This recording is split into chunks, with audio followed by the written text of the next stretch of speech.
On entend parler partout de la rivalité entre les États-Unis et la Chine. Mais est-ce qu'on s'est déjà demandé comment eux, depuis la Chine, voient les choses? C'est justement ce qu'on va faire. On va décortiquer l'analyse d'un professeur chinois, une vision qu'il partageait avec un public chinois.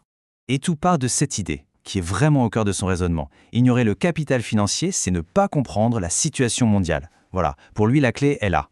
Si on ne saisit pas ça, on passe complètement à côté de l'enjeu du complice sino-américain. C'est notre point de départ.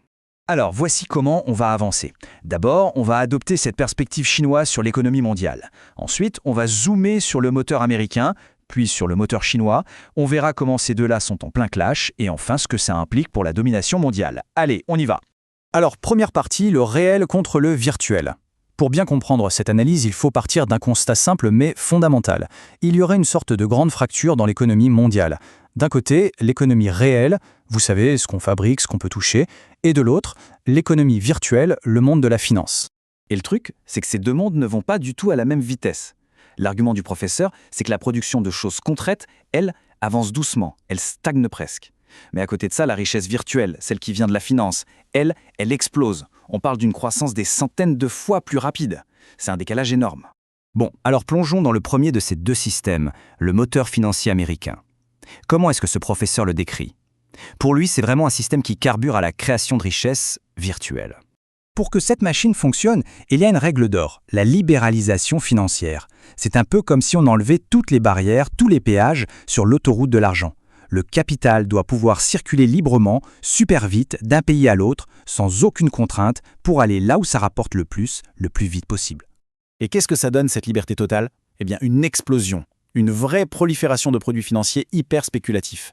Le chiffre donné est assez dingue. En seulement 20 ans, depuis les années 80, on a vu apparaître plus de 2000 nouveaux types de produits dérivés aux États-Unis. C'est énorme.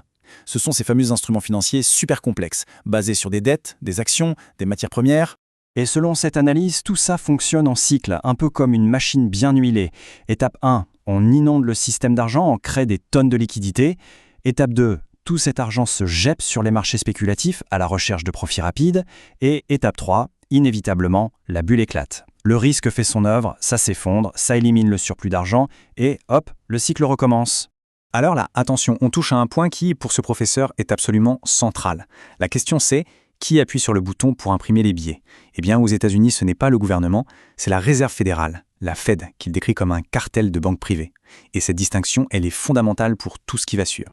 Et maintenant, on passe de l'autre côté du miroir. On va voir le modèle chinois, qui est présenté comme l'exact opposé, un moteur qui fonctionne sur des principes radicalement différents, un moteur d'actifs réels. Ici, on est dans un autre monde. Le renminbi, la monnaie chinoise, est ce qu'on appelle une monnaie souveraine. Qu'est-ce que ça veut dire? Simplement que sa valeur n'est pas liée à l'or ou à autre chose. Non, sa valeur et sa crédibilité sont garanties par une seule chose, l'autorité de l'État chinois lui-même. C'est le gouvernement, via sa banque centrale, qui tient les rênes. Et c'est surtout quand ça va mal qu'on voit la différence. Imaginez une crise économique. Que fait l'investissement privé?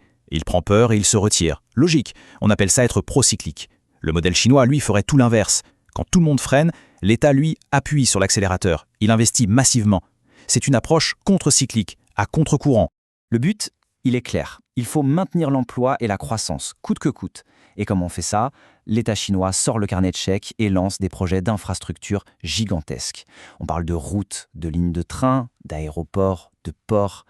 L'idée, c'est que même si un projet n'est pas rentable tout de suite, il crée du boulot et surtout, il crée de la richesse réelle, du béton, de l'acier, des actifs physiques qui restent.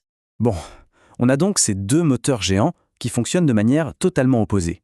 La question, c'est que se passe-t-il quand on les met sur la même route, en face l'un de l'autre? Eh bien, forcément, ça fait des étincelles. C'est le choc des systèmes. Et une des conséquences directes de tout ça, c'est la monnaie. Avec son énorme surplus commercial, la Chine a vu sa masse monétaire, c'est-à-dire la quantité de renminbi en circulation, littéralement exploser. À tel point que, comme on le voit ici, au début des années 2010, il y avait plus de monnaie chinoise en circulation que de dollars américains. C'est un basculement énorme. Ce tableau, il résume parfaitement le cœur du problème. D'un côté, l'Amérique, avec sa monnaie privée, son moteur de spéculation. De l'autre, la Chine, avec sa monnaie d'État, son moteur d'investissement dans le concret. On ne parle pas juste de politiques différentes, non. Là, ce sont deux visions du monde, deux philosophies économiques qui sont en confrontation directe. Mais attention, l'analyse ne s'arrête pas à l'économie, parce que ce choc des systèmes, il a des implications bien plus profondes.